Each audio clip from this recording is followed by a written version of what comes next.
अस्सलामुअलैकुम दोस्तों, मेरा नाम है सईद यूसुफ और आप देख रहे हैं समी टीवी। दोस्तों, इस कोरोना को आए अब 18 महीने से ज़्यादा का वक्त हो चुका है और इस अरसा में हमने इस वायरस के काफ़ी सारे वेरिएंट्स और इससे मिलते जुलते वायरसेस और इन्फेक्शन के बारे में जाना है। हालांकि इस वायरस और इन्फेक्शन की कम कंटेंजियस और ज़्यादा डेडली ना होने की वजह से इन्हें इनिशियल लेवल में ही कंट्रोल कर लिया जाता है, पर पिछले कुछ अर्सा से एक बहुत ही डेडली फंगल इन्फेक्शन बहुत ही तेज़ी से फैल रहा है। और जब मैं यहाँ डेडली बोल रहा हूँ तो ये सच में काफ़ी डेडली है, क्योंकि अगर आपको कोविड हो जाता है तो 90% चांसेस हैं कि आपकी लाइफ बच पाएगी। अगर ये ब्लैक फंगस आपको हो जाए तो सिर्फ 50% चांसेस ही हैं कि आपकी लाइफ बच पाएगी। पर अब ये सवाल उठता है कि ये ब्लैक फंगस है क्या? तो दोस्तों, ब्लैक फंगस कोई बीमारी नहीं है जो आज एग्जिस्ट हुई हो। ये फंगस काफ़ी सालों से एग्जिस्ट कर रही है। इसे हम इसके फॉर्मल नेम म्यूकोरमाइकोसिस के नाम से जानते हैं और ये इन्फेक्शन काफ़ी रेयर डिजीज़ है। ये फंगस इन्वायरमेंट में सड़े हुए फल, सब्जियां, मट्टी से लेकर हेल्दी इंसान तक ऑलमोस्ट सभी जगह मौजूद हैं। पर ये इन्फेक्शन इंसानों में तभी असरअंदाज होता है जब इम्यून सिस्टम वीक हो या फिर कैंसर या शुगर जैसी बीमारियों में मुब्तला हो। पर अब ये सवाल आता है कि आखिर ये फंगल इन्फेक्शन कोविड से ठीक हुए पेशेंट में ही क्यों हो रहा है? तो डॉक्टर्स के मुताबिक कोविड के इलाज के दौरान मरीज के लंग्स की सूजन को कम करने के लिए स्टीरॉइड्स का इस्तेमाल किया जाता है। इसी वजह से पेशेंट का इम्यून सिस्टम कमज़ोर होने के साथ साथ इनका शुगर लेवल काफ़ी हद तक बढ़ जाता है और ब्लैक फंगस इस चीज़ का फ़ायदा उठाकर पेशेंट की बॉडी के अंदर अपना इन्फेक्शन फैलाना शुरू कर देती है। पर ध्यान देने वाली बात यह है कि ब्लैक फंगस आपके बॉडी के किसी पर्टिकुलर एरिया से ग्रो करना शुरू नहीं करता।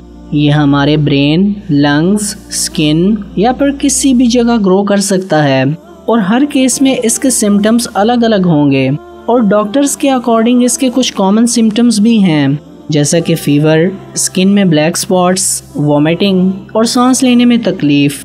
अगर ये बीमारी किसी को हो जाती है तो इसके लिए काफ़ी ज़्यादा डेंजरस है, क्योंकि जैसा कि मैंने आप लोगों को बताया कि इसमें डेथ रेट 50% है और बहुत सारे केसेस में मरीज की जान बचाने के लिए इनकी आंखें, दांत या फिर बॉडी का कोई भी हिस्सा जिसमें ये इन्फेक्शन हुआ हो इसे निकालना पड़ता है। पर आपको इससे ज़्यादा डरने की ज़रूरत नहीं, क्योंकि ये इनमें फैलता है जिनका इम्यून सिस्टम वीक हो और ये बहुत कम लोगों में होता है। और अब आते हैं वाइट और येलो फंगस की तरफ। डॉक्टर्स के अकॉर्डिंग सभी ब्लैक, येलो और वाइट फंगस सभी तकरीबन एक जैसी ही हैं, पर इनके अलग अलग नाम इनके अलग अलग सिम्टम्स की वजह से हैं। जैसा कि ब्लैक फंगस में मरीज के नाक वाला हिस्सा हल्का ब्लैक हो जाता है और वाइट फंगस में जुबान हल्के वाइट कलर की हो जाती है और मरीज के ओरल कैविटी पर वाइट कलर के पैचेस देखने को मिलते हैं। और येलो फंगस में तो वैसे हमारी बॉडी में कोई चेंज नहीं आता जैसे कि ब्लैक और वाइट में देखने को मिलता है, पर यह फंगल इन्फेक्शन ह्यूमन बॉडी में PUS का फॉर्मेशन होता है और ये येलो कलर का होता है। पर येलो फंगस की वजह से हमारी बॉडी इंटरनली काफ़ी ज़्यादा डैमेज हो जाती है, क्योंकि जनरली जब भी हमारी बॉडी को कट लगता है तो हमारा इम्यून सिस्टम इसे नेचुरली फील करता है। पर येलो फंगस की वजह से ये प्रोसेस हमारे जिस्म में कम हो जाता है और कई केसेस में तो बिल्कुल रुक भी जाता है। और जिस मरीज को ये होता है तो इसे बिल्कुल भी भूख नहीं लगती। और सबसे इंटरेस्टिंग बात यह है कि अभी तक येलो फंगस ज़्यादातर एनिमल्स में ही होता है, पर अब इसके काफ़ी सारे केसेस इंसानों में भी नज़र आए हैं।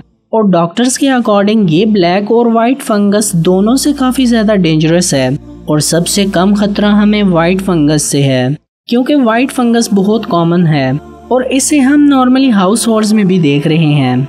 एग्जाम्पल के तौर पर जब ब्रेड पुरानी हो जाती है तो इसमें बहुत सारे वाइट स्पॉट्स देखने को मिलते हैं, जिसे हम एस्परग्रेस कहते हैं और इसी एस्परग्रेस का कॉमन नेम वाइट फंगस है।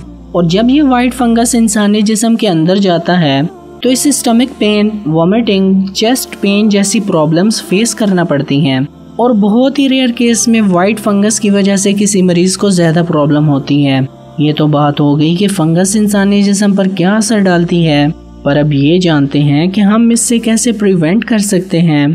तो हम प्रॉपरली हाइजीन मेंटेन करने के साथ साथ जब ज़रूरत हो तभी डॉक्टर्स के कहे के मुताबिक स्टेरॉइड्स लें, तभी हम इससे बच सकते हैं। जिनका इम्यून सिस्टम अच्छा है या फिर हेल्दी हैं, इन्हें इससे डरने की बिल्कुल भी ज़रूरत नहीं। सो फ्रेंड्स, आज के लिए बस इतना ही। आज की हमारी ये वीडियो आप लोगों को कैसी लगी हमें कमेंट करके ज़रूर बताएं। अगर आप लोगों को ये वीडियो पसंद आई हो तो इसको लाइक और ज़्यादा से ज़्यादा शेयर ज़रूर करें।